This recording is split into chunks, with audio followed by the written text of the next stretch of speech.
Thanks for watching. Don't forget to like, comment, share and subscribe to Mufti Tariq Masood, famous scholar. کیوں نہیں آ رہا؟ اللہ نے رزق کا وعدہ کر لیا ہے، اب وہ جیسے چاہے گا تمہیں دے گا. اگر وہ بھوکا مارنا چاہے گا تو اس میں اس کی کوئی مصلحت ہے، اس کی تقدیر سے آگے نکلنے کی کوشش نہ. تم اسباب پورے اختیار کرو، لیکن اللہ کی عادت یہی ہے کہ وہ مارتا ہے نہیں. چند واقعات ایسے ہو جاتے ہیں تاکہ لوگوں کی آزمائش ہو. علامہ آلوسی رحمۃ اللہ علیہ نے یہ جو آیت ہے نا، ان یکونوا فقراء یغنیہم اللہ من فضلہ، اگر فقیر ہو گئے نکاح کرو اللہ غنی کر دے گا، اس آیت کے تحت لکھا ہے کہ اس کا مطلب ہے اللہ اگر چاہے گا، نہیں چاہے گا تو غنی نہیں ہوگے. لیکن انہوں نے کہا کہ مشاہدہ یہ ہے کہ اللہ اکثر چاہتا ہی ہے، ہوتا ایسا ہی ہے. کہیں کہیں اللہ اپنی قدرت دکھانے کے لیے تاکہ غیب پر لوگوں کو یقین رہے، کہیں کہیں ایسا کرتا ہے کہ اللہ امیر نہیں کرتا، لیکن اکثر ایسا ہوتا ہے. تو جہاں بھی قرآن میں اس طرح کی آیتیں ہیں نا، ان میں اکثر ایسا ہی ہوتا ہے. جیسے اللہ کہتا ہے میں اس کا وعدہ کیا ہے، تو بھوک سے مرنے والے دنیا میں بہت کم ہیں. اکثر اسباب مال کے بالکل بھی نہیں ہوتے، لیکن پراٹھے پھوڑ رہے ہوتے ہیں بیٹھ کے وہ. تو اللہ اپنا وعدہ پورا کرتا ہے اس طریقے سے. اور میں نے دیکھا ہے غریب لوگ ہیں، خاندان ہیں، وہ کھا رہے ہیں سب، کہیں نہ کہیں سے انتظام اللہ تعالیٰ کر دیتے ہیں ان کے لیے. ایسی ایسی جگہ سے رزق آتا ہے، انسان حیران ہوتا ہے. وَيَرْزُقُهُ مِنْ حَيْثُ لَا يَحْتَسِبُ، قرآن کہتا ہے وہاں سے دوں گا جہاں سے گمان نہیں ہوگا. اور ہم چاہ رہے ہیں یہاں سے روزی ملے، نہ جہاں سے میں چاہوں گا وہاں سے دوں گا. اور ویسے بھی ہماری جو بنیادی ضرورت ہے وہ بھی میں بتاتا ہوں ہے کیا. تو موسیٰ علیہ الصلوۃ والسلام سے قتل ہو گیا، یہ الٹا کام ہو گیا. پھر اگلے دن بات پھیل گئی، یہ غلط ہو گیا. پھر فرعون نے قتل کا فیصلہ کر دیا. یہ سارے کام کیا ہو رہے ہیں؟ موسیٰ علیہ السلام کہہ سکتے ہیں میں تو دعائیں مانگ رہا ہوں اللہ، تو بات بھی لیک آؤٹ ہو رہی ہے اور میرے قتل کے فیصلے بھی ہو رہے ہیں، تو میری تو دعائیں قبول نہیں ہو رہی. کسی نے کچھ کر دیا یقیناً، یہ تو پکا ہماری لگتا ہے وہ دن خالہ آئی تھی گھر میں، وہ ایسے دیکھ کے گئی تھی، ان کا مسئلہ ہے، وہ کچھ تکیے کے نیچے رکھا تھا انہوں نے. مجھے لگ رہا ہے سارا وہاں سے سیٹ اپ خراب ہو رہا ہے. کچھ بھی نہیں، وہ کہہ رہے ہیں بھائی جو اللہ کا کام ہے وہ اللہ کرے گا، جو میرا کام ہے میرا کام ہے بھائی اس سے بچو، اس مصیبت سے. تو اب میں موسٹ وانٹیڈ بن گیا ہوں، مجھے یہاں سے جانا پڑے گا، نکلو یہاں سے. ابھی نبوت نہیں ملی تو وہاں سے نکل گئے. اب کہاں جائیں پتہ ہی نہیں چل رہا، مدین کی طرف چلے گئے. اتنا لمبا سفر، لیکن اور زندگی کا اس کے علاوہ اور کوئی سبب نہیں ہے، ورنہ تو یقیناً قتل کیے جائیں گے. تو اب جیسے تیسے بھائی جاؤ، رسک لو. مدین پہنچے ہیں. اب کل ایک وہاں مکہ مکرمہ سے تبلیغی جماعت میں ایک بڑے عالم آئے، بڑی زبردست بات کی انہوں نے بیان میں. مکہ سعودی ہیں، وہ 40 سال سے تبلیغ میں لگے ہوئے ہیں. تبلیغ میں سعودی عرب کے عرب بہت زیادہ ہیں. تو انہوں نے بڑی پیاری بات کی. انہوں نے کہا دیکھو اللہ سے ہوتا ہے، اللہ کے غیر سے. تبلیغ والے یہی کہتے رہتے ہیں نا. اس کے لیے بڑی پیاری مثال دی انہوں نے موسیٰ علیہ السلام کی. انہوں نے کہا آپ بتاؤ، آپ کے گھر میں کوئی ایسا رشتہ لے کر کوئی بندہ آئے رشتہ لینے کے لیے جو دوسرے کنٹری کا ہو اور موسٹ وانٹیڈ ہو، وہاں سے بھاگا ہوا ہو، اس ملک میں اس پہ قتل کا مقدمہ ہو، روزگار نہ ہو اس کے پاس، اس کے نہ ابا آئیں نہ اماں آئیں نہ بہن نہ بھائی.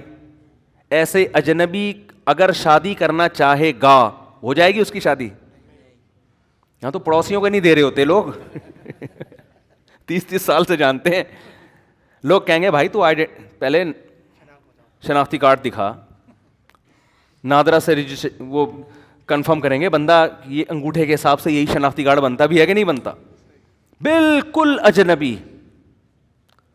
لیکن موسیٰ علیہ السلام، ہر انسان کی ضرورت ہے بھائی، نکاح تو ہر آدمی کی ضرورت ہے نا، ورنہ برائیوں کی طرف جائے گا وہ.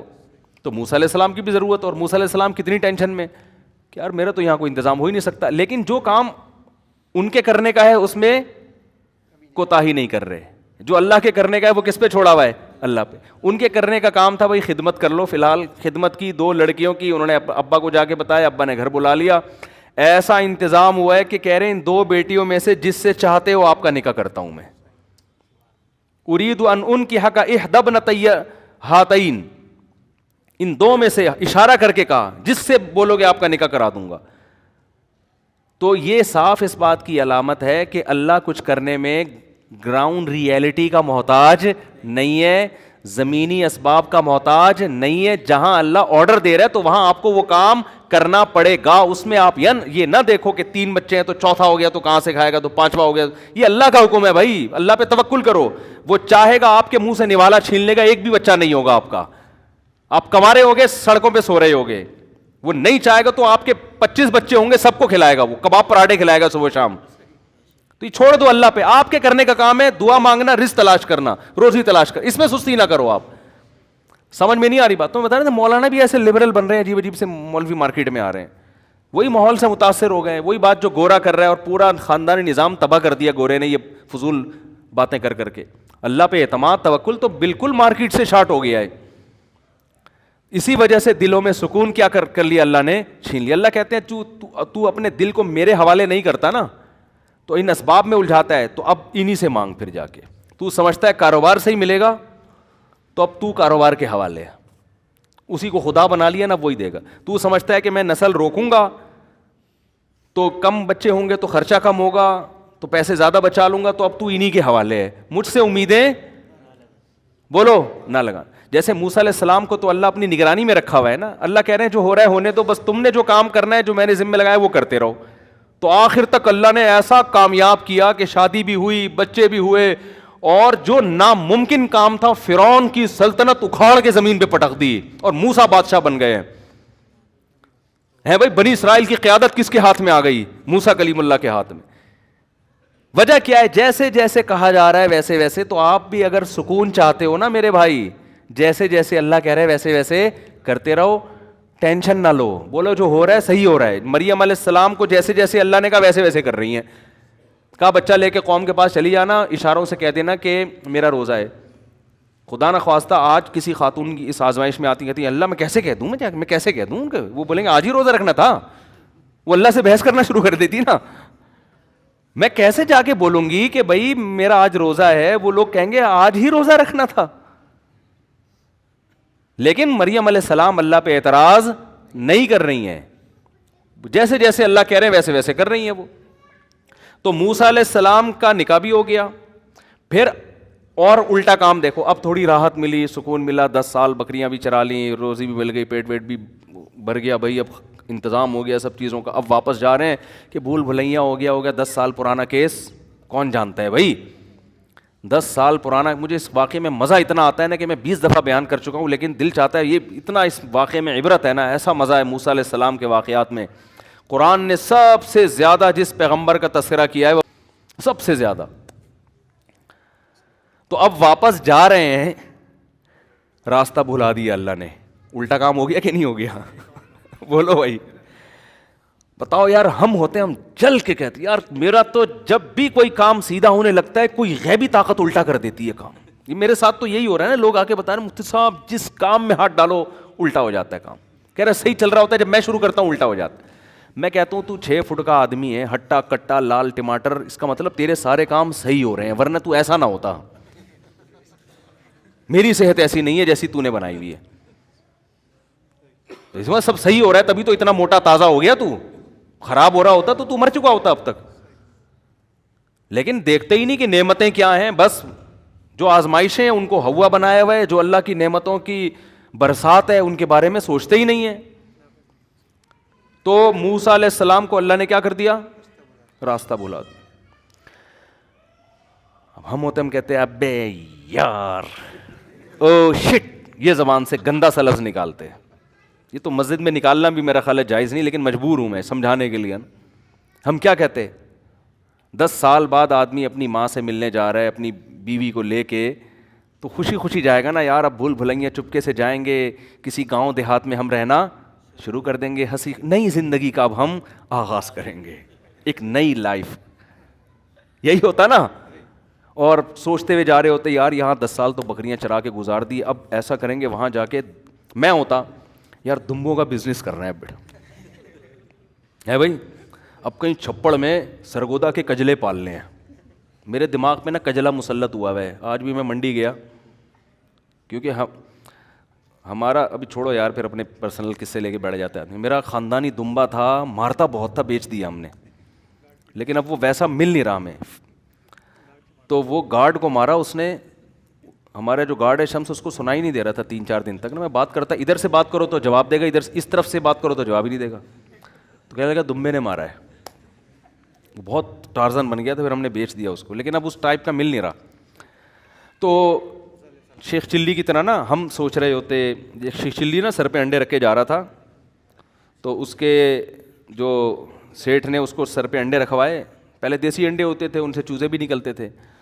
تو شیخ چلی نے سوچا ابے اگر تو یہ انڈے لے کے بھاگ جا تھوڑی دیر کے لیے, فرض کر تو انڈے لے کے نکل لے یہاں سے, یہ 100 انڈے ہیں, بھاگ کے نا کہیں چھپ جانا, ان 100 انڈوں پہ مرغی بٹھانا, مختلف مرغیاں, 100 چوزے نکلیں گے, پھر کچھ نر ہوں گے کچھ مادہ ہوں گے, تھوڑے بڑے ہو جائیں گے تو مرغے بیچ دوں گا, مرغیاں رکھوں گا, پھر بریڈنگ ہوگی اس سے, پھر اتنے انڈے کیلکولیشن کرتے کرتے پھر ایک دن آئے گا میرا پورا پولٹری فارم ہوگا, پھر میں مرغیوں کا بزنس سوچتا ہوا جا رہا ہے نا, پھر میرا بزنس پھر ہوتے ہوتے ایک دن آئے گا پیسوں کی ریل پہ, پھر میں کسی خاندانی اچھی مالدار لڑکی سے شادی کروں گا, پھر میرے بچے ہوں گے, پھر میرا بنگلہ ہوگا, پھر بچے ایک دن آئیں گے ابو پیسے, میں کہوں گا چلو بھاگو یہاں سے.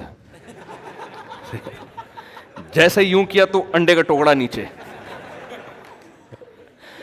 تو سیٹھ نے کہا کہ نالائق, اگر تیرا پاؤں کہیں ٹھوکر لگی ہوتی اس پہ انڈے گرے ہوتے تو میں کہتا غلطی, تو نے تو خود یوں کر کے گرایا ہے, پیسے نکال. وہ کہتا تو اپنے انڈوں کو سوچ رہا ہے, میرا پورا خاندان تباہ ہو گیا. تجھے فکر ہے کمبخت اپنے 100 انڈوں کی, میرا پورا خاندان تباہ برباد ہو گیا, تو انڈوں کو رو رہا ہے. تو یہی چل رہا ہے مارکیٹ میں. شیخ چلی کے منصوبے نہ بناؤ بھائی, جو اللہ جو جیسے جیسے اللہ کہہ رہا ہے کرتے چلے جاؤ, بزنس بھی کرو, یہ بہت زیادہ سوچنے کی ضرورت نہیں ہے, ملے گا اتنا جتنا اللہ چاہے گا, ورنہ ایسا نہ ہو کہ پورا کنبہ ہی تباہ ہو جائے آپ کا. ٹینشن انسان اس وقت لیتا ہے جب اللہ سے آگے نکلنے کی کوشش کرتا ہے, جو کہ لوگ کر رہے ہیں, جو کہ لوگ. عورت چاہتی ہے کہ میرا میاں بس مجھے دیتا رہے. نہیں بھائی, اس سے یہ لالچ ہے, آپ کا امیج خراب ہو جائے گا شوہر کی نظر میں. وہ کہے گا میری بیوی لالچی ہے, پیسے پہ نظر لگا کے بیٹھی ہوئی ہے. اس سے ہو سکتا ہے اگر یہ استغنا ہوتا, قناعت ہوتی, تو اللہ بہت زیادہ, میں ایسے مردوں کو جانتا ہوں ان کے دل اتنے بڑے ہیں, وہ کہتے ہیں مجھے بتاتے ہیں یار اگر میری بیوی میں لالچ نہ ہوتی میں اپنی ساری پراپرٹی اس کے نام کر دیتا, لیکن لالچی ہے میرا دل نہیں کرتا. اب اس عورت کو کیا پتا کہ تو نے چند پیسوں کی لالچ میں کروڑوں روپے کا اپنا نقصان کر دیا. بعض اولاد قناعت پسند ہوتی ہے, ابا کی جائیدادوں پہ نظر نہیں رکھتی, وہ کہتے ہیں ابا آپ ہم سے لو, باپ کا دل اتنا بڑا ہو جاتا ہے یار میں سب کچھ ان کے لیے, ان کو زندگی میں دے کے چلا جاتا ہے وہ.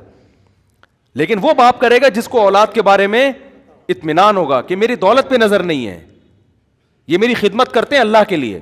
لیکن جب باپ کو یہ احساس ہونا شروع ہو جاتا ہے نا یہ لالچی ہیں, ایسے باپ ہم نے دیکھے ہیں, وہ کہتے ہیں سارا ٹرسٹ میں دے دو, ان کم بختوں کے 1 روپیہ نہیں دوں گا, اور روڈ پہ پھر رہے ہوتے ہیں وہ. اور بالکل صحیح ہوتا ہے ایسے بچوں کے ساتھ.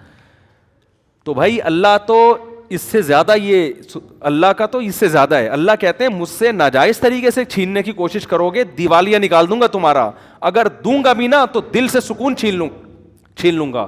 دولت کا مقصد سکون ہوتا ہے. دیکھو اللہ اگر ظاہری میں دولت چھینتا رہتا ہے نا تو آزمائش ختم ہو جاتی. ہم کہتے ہیں وہ ناجائز کرتا ہے, دیکھو اتنا وہ تو غریب ہے اور حلال کمانے والے اتنے کروڑ پتی, تو اللہ نے ظاہری طور پر دولت حرام کمانے والوں کو بھی دی ہے, لیکن سکون اللہ نے ان سے چھین لیا ہے.